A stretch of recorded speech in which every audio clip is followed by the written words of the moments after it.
नमस्कार मित्रों, मैं आचार्य विपिन थपलियाल आपका स्वागत करता हूं अपने YouTube चैनल ज्वाल्पा ज्योतिष केंद्र में। आज मैं इस वीडियो में आपको एक अद्भुत प्रयोग बताने वाला हूं, जिस अद्भुत प्रयोग को करने से आपकी हर मनोकामना पूर्ण हो जाएगी। जी हाँ, एक ऐसा प्रयोग बताऊंगा जिस प्रयोग को करने से आपकी मनोकामना पूरी हो जाएंगी। छोटा सा प्रयोग है, आपको उसमें बहुत ज़्यादा कुछ नहीं करना है। काले उड़द का प्रयोग। जी हाँ, काले उड़द का आज एक छोटा सा प्रयोग मैं आपको बता रहा हूँ, परंतु इस प्रयोग को करने के लिए कुछ खास समय की ज़रूरत होगी। आपको उस समय पर यह प्रयोग करना है। आप देखेंगे कि आपकी मनोकामना अवश्य पूर्ण होगी। उससे पहले मैं आपको बता दूं, यदि आपने अभी तक हमारा चैनल ज्वाल्पा ज्योतिष केंद्र सब्सक्राइब नहीं किया है तो कृपया सब्सक्राइब करें। पोस्ट यदि आपको अच्छी लगी तो शेयर करें। पोस्ट पर आपका कमेंट हमारे लिए बहुत महत्वपूर्ण है। आपका यदि कोई प्रश्न हो, यदि आप कुछ जानना चाहते हो तो कृपया कमेंट बॉक्स में लिखें और लाइक अवश्य करें। तो आइए बात करते हैं आज एक अद्भुत प्रयोग के बारे में, जिसे हम चमत्कारी प्रयोग भी कह सकते हैं। जी हाँ, एक चमत्कारी प्रयोग भी यह हो सकता है आपके लिए, यदि आपने ठीक समय पर किया। आपको करना क्या है, आपको सबसे पहले इस प्रयोग करने से पहले आपको सही समय का ध्यान रखना है। जी हाँ, आपको ये प्रयोग जब करना है तो आपको समय का ध्यान रखना होगा। आप इस प्रयोग को या तो अनुराधा नक्षत्र के समय में करें। जी हाँ, प्रत्येक महीने अनुराधा नक्षत्र होता है, उस दिन आप यह प्रयोग कर सकते हैं, या फिर आप सर्वार्थ सिद्ध योग में भी यह प्रयोग कर सकते हैं। या यदि यह समय भी नहीं है या फिर सर्वार्थ सिद्ध योग दूर है या वीडियो देखने तक आपका यह समय निकल चुका है, सर्वार्थ सिद्ध योग निकल चुका है, तो भी आप इस प्रयोग को कर सकते हैं।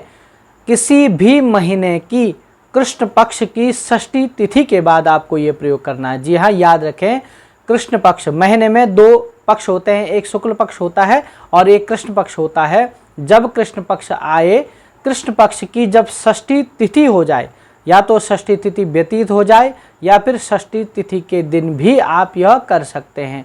यह प्रयोग आपको इन समय में करना है। आपको याद रखना है, या तो अनुराधा नक्षत्र के दिन, या फिर सर्वार्थ सिद्ध योग के दिन, या फिर महीने की किसी भी कृष्ण पक्ष की षष्ठी तिथि के समय, या उसके बाद आप कभी भी कर सकते हैं। यह प्रयोग आप कर सकते हैं। आपको करना क्या है, आपको काली उड़द लेनी है। जी हाँ, साबुत उड़द, जिसे साबुत उड़द कहते हैं, वह आपको लेनी है। और एक काला कपड़ा, काला वस्त्र, वो सूती लेना है, काला कपड़ा लेना है।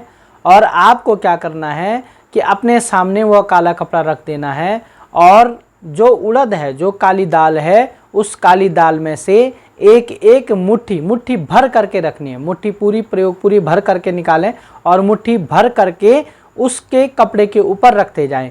ऐसा आपने 7 बार करना है, यानी कि 7 मुट्ठी आपको उठा करके उस कपड़े में रखनी है। और जब वह कपड़े में आपको काली दाल जिस समय आप रख रहे हो, तो आपको एक बात का विशेष ध्यान रखना है कि आपकी जो मनोकामना है, जिसके निमित्त आप यह कर रहे हैं, या फिर जिस मनोकामना को आप पूर्ण करना चाहते हैं, तो मुट्ठी में उड़द भरते समय और काले कपड़े के ऊपर रखते समय आपको बार बार वह मन में वह मनोकामना स्मरण करनी है, आपको बोलनी है, परंतु बाहर नहीं बोलनी है, मन ही मन आपको बोलना है। ऐसा आप 7 बार करें और मन में वह मनोकामना बोलते जाएं। और फिर आपको क्या करना है कि उसके ऊपर रखने के बाद उसको बंद कर देना। पोटली को आपने बांध देना, काली कपड़े की पोटली बनानी है और बांध करके घर के किसी कोने में रखना है। पर कोना कैसा होना चाहिए, ध्यान से सुनिएगा। कोना ऐसा होना चाहिए कि घर के कोने में जहाँ पर सबसे ज़्यादा अंधेरा हो। एक बात यहाँ पर ध्यान रखने की बात है, घर में कभी भी अंधेरा नहीं होना चाहिए, वास्तु की दृष्टि से यह ठीक नहीं होता है। परंतु घर में कुछ स्थान ऐसे होते हैं जो हमेशा खुलते नहीं, बंद रहते हैं, जैसे कि आपका स्टोर रूम हो, या फिर घर का कोई भी कोना जहाँ पर रोशनी कम आती है, या फिर जहाँ अधिकतर बंद रहता है, यानी कि अंधेरा ज़्यादा जहाँ पर रहता है, वहाँ पर आपको ये पोटली रख देनी है और 21 दिन तक रखनी है। और 21 दिन के बाद आपको ये पोटली निकालनी है और बहते जल में प्रवाहित कर देनी है। आपकी मनोकामना पूर्ण होगी। ये प्रयोग आप करके देखिए और उसके बाद आप देखना कि आपकी मनोकामना अवश्य पूर्ण होगी। उम्मीद है आपको वीडियो अच्छी लगी होगी। वीडियो अच्छी लगी तो आप कृपया पोस्ट को शेयर करें ताकि इस पोस्ट का इस प्रयोग का फ़ायदा सबको मिलता रहे। और आपको जो है, यदि आपके मन में भी कोई प्रश्न हो, यदि आप अपने बारे में कुछ जानना चाहते हो तो कमेंट बॉक्स में अपने डेट ऑफ बर्थ भी लिख सकते हैं या फिर अपना प्रश्न भी लिख सकते हैं और आप हमसे जुड़ सकते हैं। एक बार फिर से निवेदन करूंगा कि हमारे चैनल ज्वालपा ज्योतिष केंद्र को आप अवश्य सब्सक्राइब करें, शेयर करें, लाइक करें। धन्यवाद।